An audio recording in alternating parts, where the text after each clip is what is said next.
आज हम बात करने वाले हैं you become what you think by Shubham Kumar Singh book के बारे में। बात उस लड़के की है जो जिंदगी में कुछ खो चुका था। हर दिन उसे ऐसा लगता था जैसे उसका कोई मकसद ही नहीं बचा। स्कूल में ग्रेड्स खराब थे, घर में हर कोई उससे परेशान रहता था और दोस्त भी धीरे धीरे उससे दूर होते जा रहे थे। उसकी सोच पूरी तरह से नेगेटिव हो चुकी थी। उसे लगता था कि वो बस फंस गया है और कुछ भी अच्छा नहीं हो सकता। एक दिन ऐसे ही बिना किसी उद्देश्य के वो पास की लाइब्रेरी में चला गया। उसे याद भी नहीं कि उसे क्या ढूंढना था, बस वो शेल्व्स के बीच एमलेसली घूम रहा था। तभी उसकी नजर एक आदमी पर पड़ी। वो आदमी काफी शांत और खुश नजर आ रहा था, जैसे उसे दुनिया की कोई फिक्र नहीं थी। लड़का थोड़ी देर उसे ऑब्जर्व करता रहा। फिर वो आदमी खुद ही लड़के के पास आया और बोला, तुम परेशान लग रहे हो, सब ठीक है? लड़के ने बिना सोचे समझे जवाब दिया, हाँ बस वैसे ही, जिंदगी में कुछ समझ नहीं आ रहा। वो आदमी मुस्कुराया और बोला, तुम्हारी परेशानी सिर्फ तुम्हारी सोच में है। तुम जो सोचते हो वही बन जाते हो। लड़के को यह सुनकर थोड़ा अजीब लगा। क्या मतलब? उसने पूछा। वो आदमी बोला, चलो मैं तुम्हें एक किताब दिखाता हूं, शायद तुम्हें समझ आए। वो आदमी उसे एक शेल्फ की ओर ले गया और एक किताब उठाई। किताब का नाम था you become what you think और लेखक थे शुभम कुमार सिंह। उसने किताब का पहला पेज खोला और बोला, यहां से शुरू करो, इसमें लिखा है द पावर ऑफ थॉट्स। लड़का थोड़ा कंफ्यूज था, पर उसने पन्ने को ध्यान से पढ़ना शुरू किया। उसमें लिखा था कि हमारे थॉट्स यानी हमारे विचार ही हमारी रियलिटी को शेप करते हैं। हमारी सोच हमारे एक्सपीरियंसेस और आउटकम्स का आधार है। अगर हम बार बार नेगेटिव सोचेंगे तो जिंदगी में वही होगा, पर अगर हम अपने थॉट्स को पॉजिटिव रखें तो जिंदगी बदल सकती है। फिर किताब में न्यूरोप्लास्टिसिटी के बारे में लिखा था। इसमें बताया गया था कि हमारा दिमाग लगातार बदल सकता है और इवॉल्व कर सकता है based on our thoughts and experiences. ये साइंटिफिक कॉन्सेप्ट लड़के को काफी इंटरेस्टिंग लगा। उसे लगा कि शायद उसके पास अभी भी उम्मीद है। वो आदमी फिर बोला, तुम्हें लगता है कि जिंदगी में कुछ अच्छा नहीं हो सकता क्योंकि तुम हर वक्त नेगेटिव सोचते रहते हो, लेकिन अगर तुम अपनी सोच बदलोगे तो जिंदगी भी बदलेगी। देखो, यह आसान नहीं है, पर यह मुमकिन है। लड़के ने थोड़ा हिचकिचाते हुए पूछा, पर कैसे बदलूं अपनी सोच? वो आदमी हंसा और बोला, यही तो इस किताब में लिखा है। जो लोग अपनी सोच बदलते हैं वो अपनी जिंदगी भी बदल सकते हैं। उसने कुछ एग्जाम्पल्स दिए किताब से, जहां लोग अपनी सोच को बदलकर अपनी जिंदगी में बहुत बड़ा बदलाव लाए थे। लड़के को ये बातें अजीब भी लग रही थीं, लेकिन कहीं ना कहीं उसे एक स्पार्क भी महसूस हुआ। उसने सोचा, क्या सच में मेरी सोच मेरे जीवन को बदल सकती है? उसने उस आदमी से कहा, मैं इस किताब को पढ़ना चाहता हूं। वो आदमी मुस्कुराया, जरूर, पर याद रखना, सिर्फ पढ़ने से कुछ नहीं होगा। तुम्हें अपनी सोच और अपनी लाइफ दोनों पर काम करना होगा। लड़के ने सिर हिलाया और किताब लेकर वहां से चल दिया। रात को जब वो घर आया तो उसने किताब के कुछ और चैप्टर्स पढ़े। उसमें और भी बातें थीं जो उसे समझ आ रही थीं, जैसे कैसे छोटे छोटे पॉजिटिव थॉट्स हमारे एक्शंस और डिसीजंस को इन्फ्लुएंस करते हैं। हर बार जब वो खुद को नीचे महसूस करता, वो कोशिश करता कि अपनी सोच को बदल सके। कुछ दिनों में उसने महसूस किया कि उसकी एनर्जी थोड़ी चेंज हो रही है। अब वो इतना डिप्रेस्ड नहीं महसूस करता था। जब भी कोई नेगेटिव थॉट आता, वो खुद से कहता, नहीं, मैं इससे बेहतर कर सकता हूं। फिर उसने अपने ग्रेड्स पर काम करना शुरू किया। अब वो पहले की तरह हार नहीं मानता था। उसे ये बात समझ आने लगी थी कि अगर उसकी सोच क्लियर और पॉजिटिव हो तो कुछ भी मुमकिन है। पर यह सफर अभी लंबा था। लड़के को अभी बहुत कुछ सीखना था और उसे पता था कि सिर्फ एक किताब पढ़कर सब कुछ नहीं बदल सकता। लेकिन अब उसकी जिंदगी में डायरेक्शन था, और वो डायरेक्शन उस किताब और उस आदमी की वजह से आया था, जिसने उसे लाइब्रेरी में मिलकर उसकी सोच बदलने का रास्ता दिखाया। कुछ हफ्ते बीत गए थे और लड़के की जिंदगी में धीरे धीरे बदलाव आने लगा था। वो अब खुद को थोड़ा बेहतर महसूस कर रहा था, जैसे उसकी जिंदगी को एक नया मकसद मिल गया हो। लाइब्रेरी में मिली वो किताब you become what you think उसकी सोच को बदलने में मदद कर रही थी। हालांकि अभी भी कई सवाल उसके मन में थे, खासकर उसके सबकॉन्शियस माइंड को लेकर। उसे समझ नहीं आ रहा था कि उसकी सोच इतनी गहरी कैसे है और वो कैसे उसे बदल सकता है। एक दिन फिर से वो लाइब्रेरी गया, शायद उस आदमी से और बातें करने के लिए। वो आदमी वहीं एक टेबल पर बैठा किताब पढ़ रहा था। लड़के ने थोड़ा हिचकिचाते हुए उसके पास जाकर कहा, आपकी दी हुई किताब से मुझे काफी कुछ सीखने को मिला, पर मुझे अभी भी कुछ चीजें समझ नहीं आ रही हैं। आदमी ने मुस्कुराते हुए उसकी ओर देखा और कहा, तुम्हारे सवाल क्या हैं? लड़के ने थोड़ा सोचते हुए कहा, मैंने किताब में कॉन्शियस और सबकॉन्शियस माइंड के बारे में पढ़ा, पर मुझे ये अच्छे से समझ नहीं आया कि दोनों कैसे काम करते हैं। वो आदमी गहरी सांस लेते हुए बोला, ठीक है, चलो इसे आसान तरीके से समझते हैं। तुम्हारा कॉन्शियस माइंड वो है जो अभी इस समय काम कर रहा है। जब तुम बात कर रहे हो, कुछ सोच रहे हो या किसी काम को ध्यान से कर रहे हो, तो तुम्हारा कॉन्शियस माइंड सक्रिय होता है। अगर आपको हमारी फ्री समरी अच्छी लगती है तो आप हमारे चैनल को सब्सक्राइब कर सकते हैं, हमारी मेंबरशिप खरीद सकते हैं या हमें यूपीआई के थ्रू सपोर्ट कर सकते हैं। अब समरी पर वापस चलते हैं। पर तुम्हारा सबकॉन्शियस माइंड वो है जो बैकग्राउंड में चलता रहता है। ये वो हिस्सा है जो तुम्हारी हैबिट्स, बिलीफ्स और डीप रूटेड इमोशंस को कंट्रोल करता है। लड़के ने सवालिया निगाहों से पूछा, तो क्या सबकॉन्शियस माइंड ज्यादा इंपॉर्टेंट है? वो आदमी हंसा, एक तरह से हाँ। तुम्हारी जिंदगी का बड़ा हिस्सा सबकॉन्शियस माइंड से कंट्रोल होता है।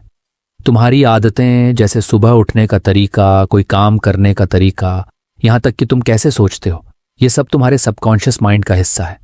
और सबसे बड़ी बात यह है कि तुम्हारे बिलीफ्स जो बचपन से या एक्सपीरियंसेस से बनते हैं, वो भी इसी सबकॉन्शियस माइंड में छिपे होते हैं।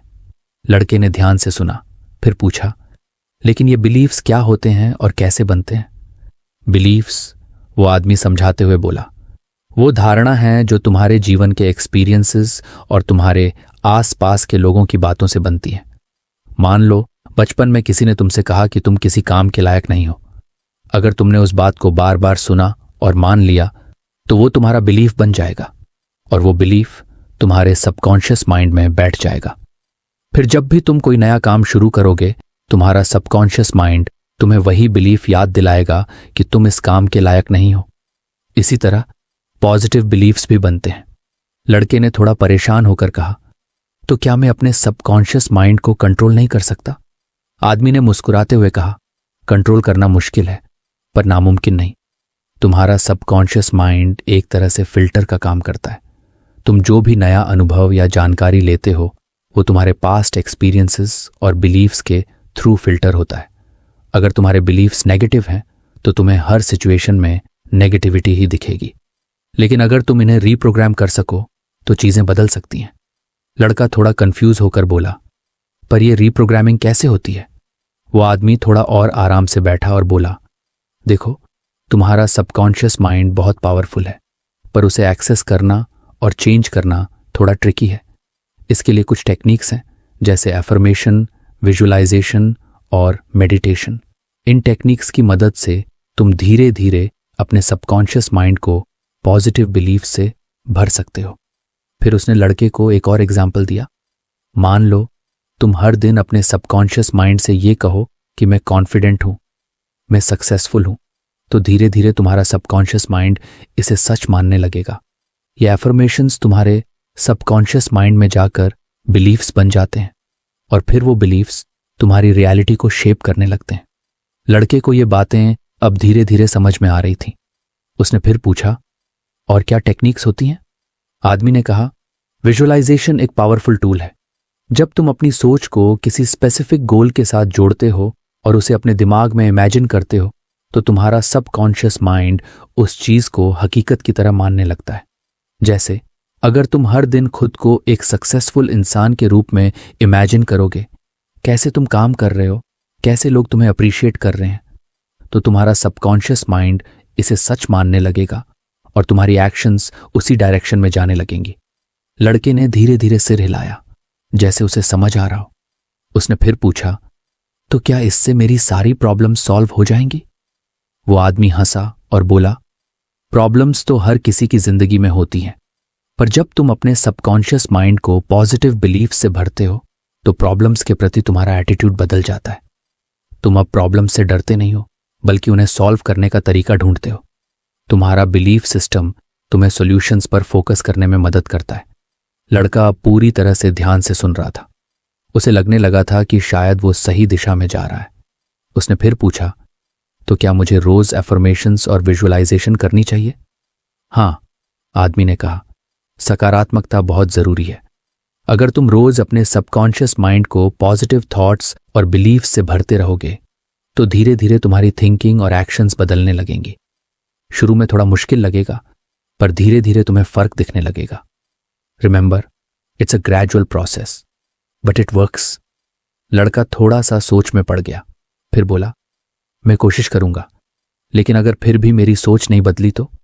आदमी ने गहरी सांस लेते हुए कहा, देखो, बदलाव का सफर एक दिन में पूरा नहीं होता। ये एक लगातार चलने वाला प्रोसेस है।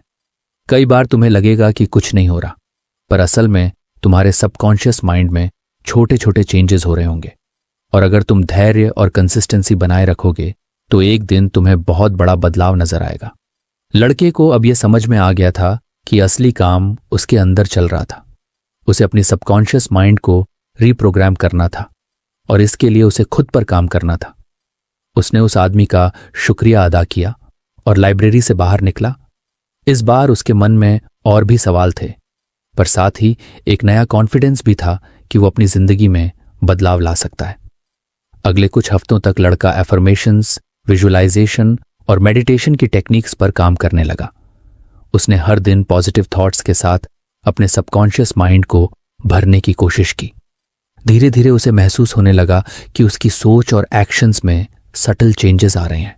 अब वो खुद को सिचुएशंस के प्रति ज्यादा शांत और केंद्रित महसूस करता था। हर बार जब कोई नकारात्मक विचार आता, वो अपने अनचाहे मन को पुनः प्रोग्राम करने की कोशिश करता।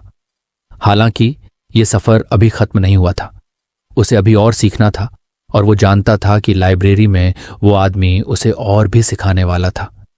कहानी यहां खत्म नहीं होती। वो लड़का अभी अपने सबकॉन्शियस माइंड को और भी गहराई से समझने वाला था। कुछ महीने बीत चुके थे और लड़के के जीवन में बदलाव साफ दिखने लगे थे। एफर्मेशंस, विजुअलाइजेशन और मेडिटेशन की टेक्निक्स पर काम करते हुए उसने अपनी सोच और अपने सबकॉन्शियस माइंड को काफी हद तक रीप्रोग्राम करना सीख लिया था। अब वह अपने भीतर एक नई ऊर्जा और आत्मविश्वास महसूस कर रहा था, लेकिन उसे लग रहा था कि अभी भी कुछ बाकी है, कुछ ऐसा जो उसे अपने जीवन को पूरी तरह से बदलने में मदद करेगा। एक दिन वो फिर से लाइब्रेरी गया और वही इंसान उसे उसी टेबल पर बैठा मिला, किताब पढ़ते हुए। लड़के ने उसके पास जाकर कहा, आपने मुझे सबकॉन्शियस माइंड के बारे में जो बताया था उससे मुझे काफी मदद मिली है। अब मैं अपने विचारों और भावनाओं को बेहतर तरीके से समझ पा रहा हूं, लेकिन फिर भी मुझे ऐसा लगता है कि कुछ और है जो मैं नहीं जानता। आदमी ने किताब बंद करते हुए उसकी तरफ देखा और मुस्कुराया।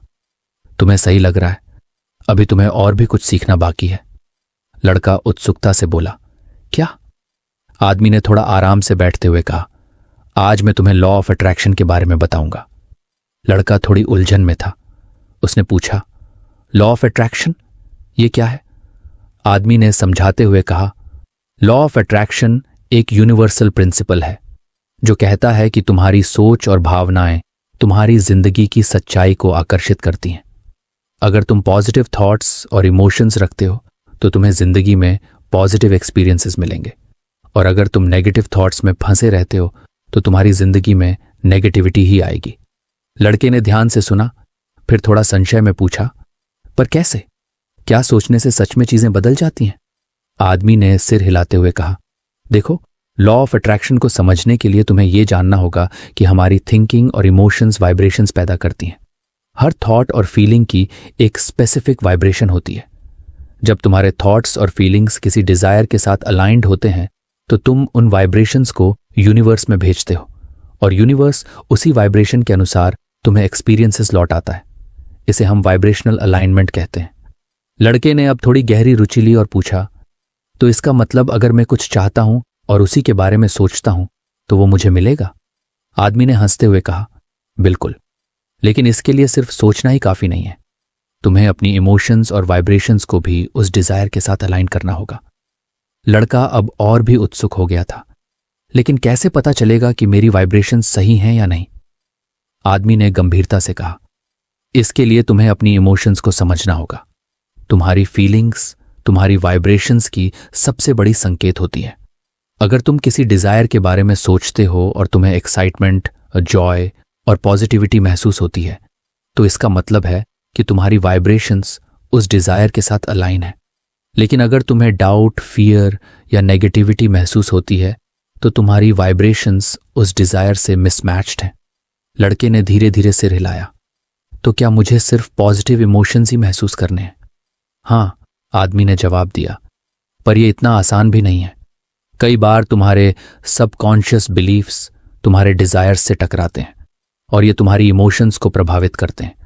इसलिए इमोशनल अवेयरनेस बहुत जरूरी है। तुम्हें यह समझना होगा कि तुम कैसा महसूस कर रहे हो और फिर अपने इमोशंस को शिफ्ट करने का तरीका सीखना होगा। लड़के को ये बातें थोड़ी कठिन लगने लगीं, पर साथ ही वो इस नए ज्ञान को लेकर उत्साहित भी था। उसने फिर पूछा, तो क्या लॉ ऑफ अट्रैक्शन का मतलब है कि मैं जो भी सोचूं वो मुझे मिल जाएगा? आदमी ने उसे गंभीरता से देखा और कहा, लॉ ऑफ अट्रैक्शन केवल तुम्हारी डिजायर्स को मैनिफेस्ट करने में मदद करता है, लेकिन इसके लिए तुम्हें सही तरीके से काम करना होगा। तुम्हारी सोच, तुम्हारी इमोशंस और तुम्हारे एक्शंस तीनों को एक साथ काम करना पड़ेगा। और सबसे जरूरी बात, तुम्हें पेशेंस और फेथ रखना होगा। कई बार तुम्हें रिजल्ट्स जल्दी नहीं दिखते, पर इसका मतलब ये नहीं है कि यूनिवर्स काम नहीं कर रहा है। लड़का अब काफी इंट्रीग्ड था। उसने फिर पूछा, क्या इसमें कोई प्रैक्टिकल एक्सरसाइजेज हैं जो मैं कर सकता हूं? आदमी ने मुस्कुराते हुए कहा, हाँ बिल्कुल। सबसे पहली चीज जो तुम कर सकते हो वो है ग्रैटिट्यूड प्रैक्टिस। जब तुम ग्रेटफुल होते हो तो तुम अपनी वाइब्रेशंस को ऑटोमेटिकली हाई कर लेते हो। हर दिन सुबह और रात को उन चीजों के लिए थैंकफुल रहो जो तुम्हारे पास हैं। ये तुम्हारी वाइब्रेशंस को पॉजिटिव डायरेक्शन में सेट करता है। लड़के ने यह बात ध्यान से सुनी और उसे काफी इंटरेस्टिंग लगा। उसने फिर पूछा, और क्या कर सकता हूं? आदमी ने कहा, विजुअलाइजेशन भी एक पावरफुल टूल है, जैसा कि तुम पहले से जानते हो। लेकिन अब तुम विजुअलाइजेशन के दौरान अपनी इमोशंस पर भी ध्यान दो। जब तुम खुद को अपने गोल्स को अचीव करते हुए इमेजिन करते हो, तो इस बात का ध्यान रखो कि तुम कैसा फील कर रहे हो। अगर तुम एक्साइटमेंट और जॉय महसूस करते हो तो तुम सही दिशा में जा रहे हो। लड़के ने सिर हिलाते हुए कहा, ठीक है, मैं समझ गया। पर अगर मैं हमेशा पॉजिटिव नहीं सोच पाता हूं तो? आदमी ने हंसते हुए कहा, यह बिल्कुल नॉर्मल है। तुम हमेशा पॉजिटिव नहीं रह सकते और यह बिल्कुल ठीक है। जब भी तुम्हें नेगेटिव फीलिंग्स आएं, उन्हें रिकॉग्नाइज करो, समझो कि वो क्यों आ रही हैं और फिर धीरे धीरे अपनी इमोशंस को शिफ्ट करने की कोशिश करो। मेडिटेशन इसमें मदद कर सकती है। डीप ब्रीदिंग और माइंडफुलनेस टेक्निक्स से तुम अपने माइंड और इमोशंस को कंट्रोल करना सीख सकते हो। लड़के को ये सारी बातें धीरे धीरे समझ में आने लगी थी। उसने सोचा कि शायद ये वही मिसिंग पीस था जिसकी उसे तलाश थी।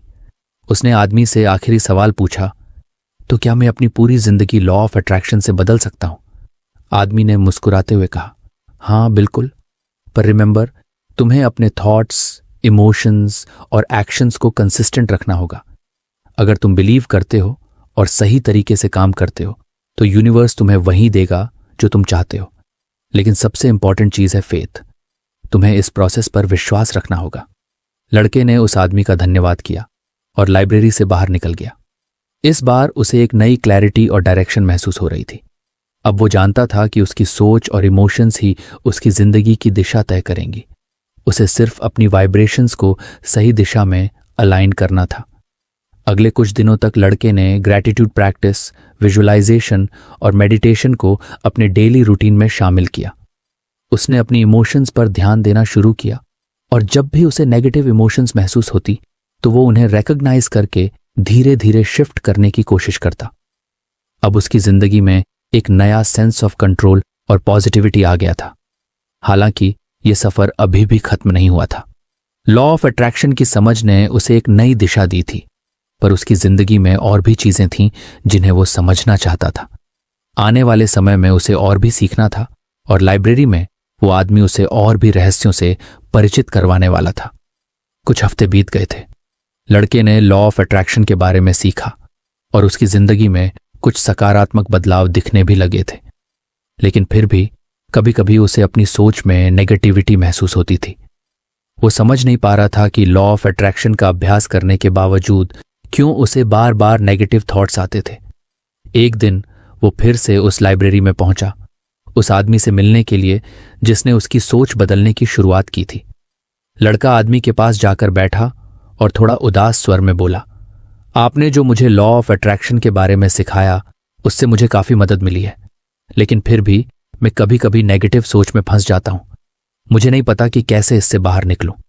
आदमी ने उसकी ओर देखा और कहा, तुम अकेले नहीं हो, हम सब कभी ना कभी नेगेटिव थॉट्स का शिकार होते हैं, लेकिन इसका मतलब यह नहीं है कि तुम असफल हो रहे हो।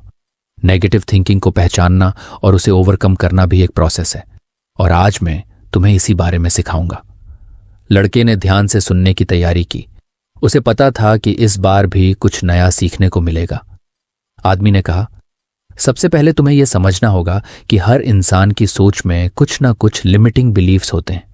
ये वो बिलीफ्स होते हैं जो तुम्हारी जिंदगी में रुकावटें पैदा करते हैं। अक्सर ये बिलीफ्स बचपन या पास्ट एक्सपीरियंसेस से आते हैं। हम में से ज्यादातर लोग बिना जाने ही इन बिलीफ्स के साथ जीते रहते हैं, और ये हमारे डिसीजंस और एक्शंस पर बुरा असर डालते हैं। लड़के ने थोड़ा उलझन में पूछा, पर मैं कैसे पहचानूं कि मेरी सीमित विश्वास क्या है? आदमी ने जवाब दिया, पहचानने का सबसे अच्छा तरीका है सेल्फ रिफ्लेक्शन और इंट्रोस्पेक्शन। जब भी तुम खुद को किसी सिचुएशन में स्टक महसूस करो तो अपने थॉट्स पर ध्यान दो। तुम क्या सोच रहे हो? क्या तुम खुद से कह रहे हो कि मैं ये नहीं कर सकता या मैं इतना अच्छा नहीं हूं? ये छोटे छोटे सेंटेंसेस ही तुम्हारी लिमिटिंग बिलीफ्स को जाहिर करते हैं। लड़के ने सिर हिलाया, हाँ, मैं अक्सर खुद से ऐसे ही बातें करता हूं, लेकिन मैं इन बिलीफ्स को कैसे बदल सकता हूं? आदमी ने मुस्कुराते हुए कहा, इस प्रोसेस को कॉग्निटिव रिस्ट्रक्चरिंग कहा जाता है। जब भी तुम अपने अंदर नेगेटिव थॉट्स या लिमिटिंग बिलीफ्स को महसूस करो तो उन्हें चैलेंज करो। उदाहरण के लिए, अगर तुम्हारे मन में आता है कि मैं ये काम नहीं कर सकता, तो तुरंत अपने आप से पूछो, क्यों नहीं कर सकता? क्या तुम्हारे पास इस बिलीफ को सपोर्ट करने के लिए कोई सॉलिड एविडेंस है, या ये बस तुम्हारे मन की एक गलतफहमी है? लड़का सोच में पड़ गया। उसने महसूस किया कि अक्सर उसके नेगेटिव थॉट्स बिना किसी वास्तविक आधार के ही आते थे। उसने आदमी से कहा, तो मुझे हर बार अपने नेगेटिव थॉट्स को जांचना होगा? आदमी ने सिर हिलाते हुए कहा, बिल्कुल। जब तुम नेगेटिव सेल्फ टॉक को पहचान लेते हो तो अगला कदम है उसे रीफ्रेम करना। इसका मतलब है कि तुम अपनी थिंकिंग को इस तरह से बदलो कि वो तुम्हारे ग्रोथ को सपोर्ट करे। उदाहरण के लिए, अगर तुम्हें लगता है कि मैं ये काम नहीं कर सकता, तो इसे रिफ्रेम करो और कहो, शायद अभी मैं ये काम नहीं कर पा रहा हूं, लेकिन मैं इसे सीख सकता हूं। लड़के को यह टेक्निक काफी मददगार लगी। उसने कहा, यह तो एक तरह से अपनी सोच को फिर से लिखने जैसा है। आदमी ने उसकी बात का समर्थन किया, बिल्कुल सही। तुम अपनी थिंकिंग को उस दिशा में ले जा सकते हो जहां तुम चाहते हो, पर इसमें प्रैक्टिस की जरूरत है। हर बार जब तुम नेगेटिव थॉट्स में फंसो, उन्हें पहचानो, चैलेंज करो और फिर रिफ्रेम करो। यह एक लगातार चलने वाली प्रोसेस है। लड़के ने फिर पूछा, लेकिन नेगेटिव सेल्फ टॉक इतनी बार होता है कि कई बार उसे पहचान पाना मुश्किल होता है। क्या इसके लिए भी कोई तरीका है? आदमी ने कहा, इसके लिए तुम माइंडफुलनेस का अभ्यास कर सकते हो। माइंडफुलनेस का मतलब है कि तुम अपने थॉट्स और इमोशंस को ऑब्जर्व करो बिना उन्हें जज किए। जब तुम माइंडफुल होते हो तो तुम अपने नेगेटिव थॉट्स को तुरंत पकड़ पाते हो और उन्हें रीफ्रेम करने का मौका मिल जाता है। लड़के ने सिर हिलाया, मैंने पहले भी माइंडफुलनेस के बारे में सुना है, लेकिन मैंने कभी इसे सीरियसली नहीं लिया। अब मुझे समझ आ रहा है कि यह कितना जरूरी है। आदमी ने फिर एक और महत्वपूर्ण बिंदु पर जोर दिया, और एक और चीज है जिस पर तुम्हें ध्यान देना चाहिए, तुम्हारी इमोशंस।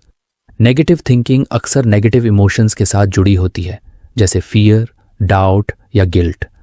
जब तुम अपने थॉट्स को रीफ्रेम करोगे तो तुम्हारी इमोशंस भी धीरे धीरे बदलने लगेंगी, और जब तुम पॉजिटिव इमोशंस में रहने लगोगे तो तुम्हारी जिंदगी में ऑप्टिमिज्म और पॉजिटिविटी अपने आप बढ़ने लगेगी।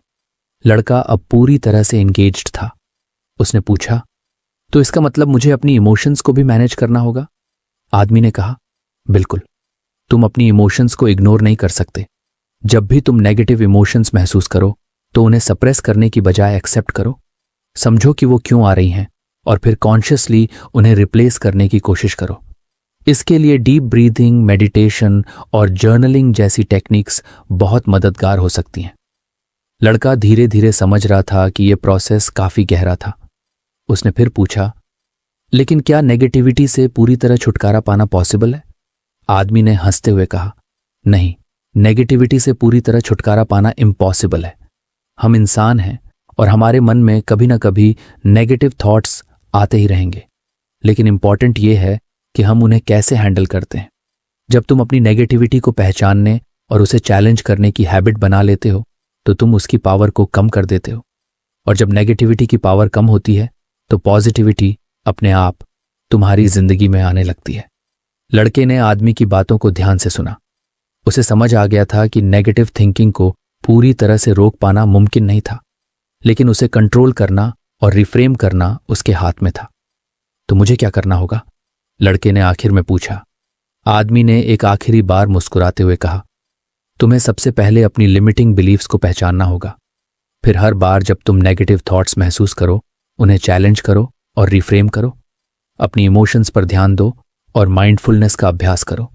यह सब एक प्रोसेस है, और जैसे जैसे तुम इसे प्रैक्टिस करोगे वैसे वैसे तुम अपनी सोच को पॉजिटिव और एम्पावरिंग डायरेक्शन में ले जा पाओगे। लड़के ने आदमी को धन्यवाद दिया और लाइब्रेरी से बाहर निकला। इस बार उसके पास एक नया टूल था, नेगेटिव थिंकिंग को पहचानने, उसे चैलेंज करने और रीफ्रेम करने का टूल। उसने तय किया कि अब वो अपने हर नेगेटिव थॉट को न केवल पहचानने की कोशिश करेगा, बल्कि उसे पॉजिटिव और कंस्ट्रक्टिव थॉट में बदलने की भी कोशिश करेगा। अगले कुछ दिनों तक लड़के ने अपनी लिमिटिंग बिलीफ्स को पहचानने और कॉग्निटिव रिस्ट्रक्चरिंग की टेक्निक का अभ्यास किया। हर बार जब उसे किसी बात पर डाउट या फियर महसूस होता तो वो अपने आप को पूछता, क्या यह सच में सच है या ये बस मेरे मन की एक गलत फहमी है? धीरे धीरे उसकी सोच में बदलाव आने लगा। नेगेटिव सेल्फ टॉक की जगह पॉजिटिव और एम्पावरिंग थॉट्स ने ले ली। लड़के की जिंदगी में ये एक और बड़ा बदलाव था, लेकिन सफर अभी बाकी था। कुछ महीने बीत चुके थे। लड़के की जिंदगी में बहुत सारे बदलाव आ चुके थे। उसने नेगेटिव थिंकिंग को पहचानने और उसे रीफ्रेम करने की कला सीखी थी। अब उसकी सोच काफी हद तक पॉजिटिव हो चुकी थी, लेकिन अभी भी उसे महसूस होता था कि उसके जीवन में कुछ कमी है। वह अक्सर थका हुआ महसूस करता था, उसकी ऊर्जा जल्दी खत्म हो जाती थी और कभी कभी उसे छोटी मोटी बीमारियां भी घेर लेती थीं।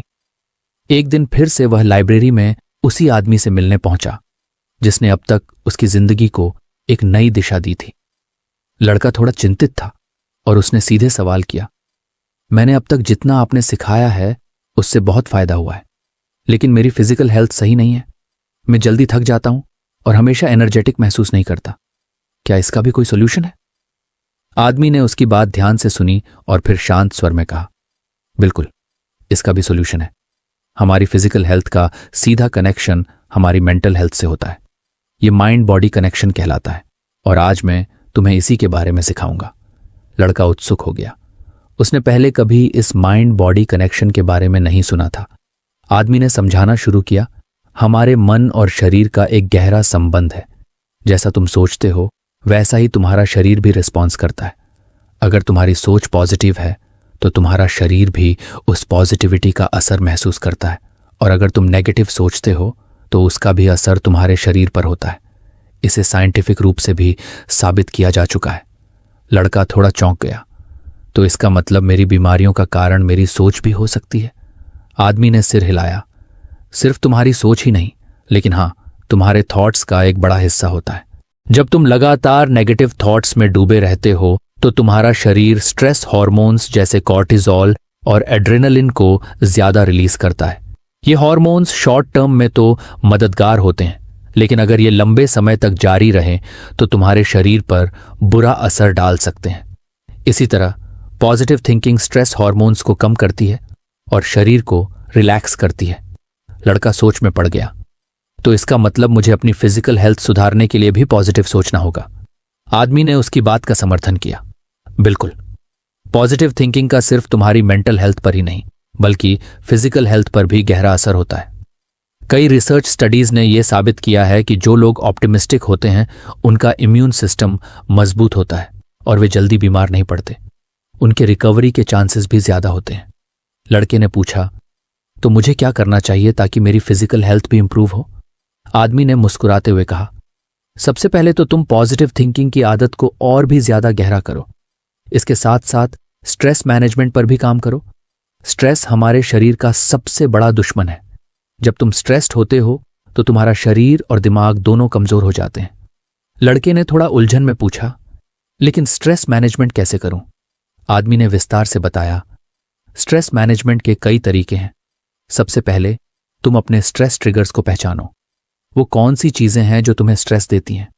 फिर उन सिचुएशंस को मैनेज करने के तरीके खोजो। डीप ब्रीदिंग और मेडिटेशन स्ट्रेस को तुरंत कम करने के बेहतरीन तरीके हैं। जब भी तुम्हें स्ट्रेस महसूस हो, बस कुछ मिनटों के लिए अपनी सांसों पर ध्यान दो और धीरे धीरे गहरी सांसें लो। इससे तुम्हारा नर्वस सिस्टम काल्म होता है और स्ट्रेस हार्मोन्स का लेवल कम होता है। लड़के ने सोचा, तो मुझे मेडिटेशन और ब्रीदिंग एक्सरसाइजेस पर ध्यान देना चाहिए। आदमी ने हाँ में सिर हिलाया। बिल्कुल, मेडिटेशन और ब्रीदिंग एक्सरसाइजेस तुम्हारे शरीर और दिमाग दोनों को शांत करती है। इसके अलावा ग्रैटिट्यूड की प्रैक्टिस भी तुम्हारे ओवरऑल वेलबीइंग के लिए बहुत महत्वपूर्ण है। जब तुम ग्रैटिट्यूड महसूस करते हो तो तुम्हारा माइंड नेचुरली पॉजिटिव थॉट्स की ओर शिफ्ट करता है और पॉजिटिविटी का सीधा असर तुम्हारे शरीर पर होता है। लड़के ने फिर पूछा, ग्रैटिट्यूड कैसे प्रैक्टिस करूं? आदमी ने समझाया, हर दिन सुबह या रात को कुछ मिनट निकाल कर उन चीजों के बारे में सोचो जिनके लिए तुम ग्रेटफुल हो। छोटी छोटी चीजें जैसे अच्छा खाना, दोस्त, परिवार या जो भी चीजें तुम्हारी जिंदगी में पॉजिटिव हैं। जब तुम नियमित रूप से ग्रैटिट्यूड प्रैक्टिस करते हो तो तुम्हारा माइंड नेचुरली ऑप्टिमिस्टिक होने लगता है और इसका असर तुम्हारी फिजिकल हेल्थ पर भी होता है। लड़के को यह तकनीक समझ में आई और उसने सोचा कि वो इसे अपनी डेली रूटीन का हिस्सा बनाएगा। आदमी ने फिर एक और महत्वपूर्ण बिंदु पर जोर दिया, और एक और चीज जो तुम्हारी वेल बीइंग के लिए बहुत जरूरी है वो है ऑप्टिमिज्म। जब तुम भविष्य के बारे में ऑप्टिमिस्टिक रहते हो तो तुम्हारा शरीर उस ऑप्टिमिज्म को महसूस करता है, स्ट्रेस कम हो जाता है और तुम्हारा इम्यून सिस्टम भी मजबूत होता है। रिसर्च में देखा गया है कि जो लोग ऑप्टिमिस्टिक होते हैं उनके हार्ट हेल्थ बेहतर होती है और उनकी लाइफ एक्सपेक्टेंसी भी ज्यादा होती है। लड़के ने ध्यान से सुना और उसे अब समझ आ रहा था कि उसका मानसिक और शारीरिक स्वास्थ्य कितनी गहराई से जुड़े हुए थे। तो इसका मतलब मुझे अपनी सोच और इमोशंस को पूरी तरह से मैनेज करना होगा ताकि मेरी फिजिकल हेल्थ भी बेहतर हो सके, लड़के ने पूछा। आदमी ने हंसते हुए कहा, बिल्कुल, तुम्हारी फिजिकल हेल्थ का एक बड़ा हिस्सा तुम्हारे मेंटल स्टेट पर निर्भर करता है। अगर तुम पॉजिटिव और ऑप्टिमिस्टिक सोचते हो तो तुम्हारा शरीर भी उस पॉजिटिविटी को महसूस करेगा। इसके साथ ही अच्छी न्यूट्रिशन, रेगुलर एक्सरसाइज और प्रॉपर स्लीप भी तुम्हारी फिजिकल वेलबीइंग में योगदान करते हैं। लेकिन अगर तुम्हारी सोच नेगेटिव रहती है तो ये सारे एफर्ट्स कम असर करेंगे। लड़के ने फिर पूछा, तो मुझे इन सब चीजों का बैलेंस बनाना होगा? आदमी ने हाँ में सिर हिलाते हुए कहा, बिल्कुल सही। माइंड बॉडी कनेक्शन का मतलब है कि तुम अपनी सोच, इमोशंस और फिजिकल एक्शंस का ध्यान रखो। जब ये तीनों अलाइन होते हैं तब तुम्हारी जिंदगी में ट्रू वेलबीइंग आता है। आदमी ने अंत में कहा, याद रखना, पॉजिटिविटी और ग्रैटिट्यूड सिर्फ तुम्हारे मानसिक स्वास्थ्य के लिए ही नहीं बल्कि तुम्हारे शरीर के लिए भी एक दवा की तरह है। जब भी तुम्हें महसूस हो कि तुम फिजिकली कमजोर या थके हुए हो तो अपनी सोच पर ध्यान दो। पॉजिटिव थिंकिंग तुम्हारी फिजिकल स्ट्रेंथ को भी बढ़ा सकती है।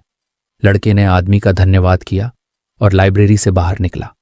इस बार उसकी समझ में आ चुका था कि उसका पूरा जीवन उसकी सोच और उसके शरीर के बीच की गहरी कड़ी पर आधारित था। उसने ठान लिया था कि अब से वो न केवल अपनी मानसिक स्थिति पर काम करेगा बल्कि अपनी फिजिकल हेल्थ पर भी ध्यान देगा। माइंड बॉडी कनेक्शन को समझकर वह अब अपने जीवन को पूरी तरह से ट्रांसफॉर्म करने के लिए तैयार था।